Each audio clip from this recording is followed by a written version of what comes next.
बाल लंबे भी हों, बाल मज़बूत भी हों, बाल घने भी हों, बाल टूटे भी ना, तो इसके हवाले से बड़ी मुफ़ीद हर्बल टिप है, इसको नोट फरमाएँ। सफ़ेद प्याज़ 2 तरह के प्याज़ मिलते हैं मार्केट से, सफ़ेद प्याज़ लेना है, वाइट प्याज़ लेना है, उसका जो एक्सट्रैक्ट है, उसका जो पानी है वो निकालना है और उसमें विटामिन ई के कैप्सूल डाल लें, मतलब कि पानी अगर 50 ml है, तो उसमें विटामिन ई के कैप्सूल जो हैं वो 5 डाल लें। तो ये वाला रूट्स पे अप्लाई करें, बालों के रूट्स पे अप्लाई करें, कि यहाँ करके अप्लाई करना है ये रूट्स में, ठीक है?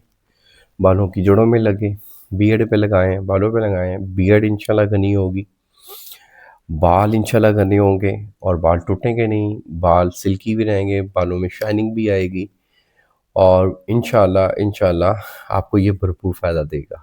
आप ये इस्तेमाल करते हैं, अपने दोस्तों को भी बताएँ, अपने रिलेटिव्स को भी बताएँ।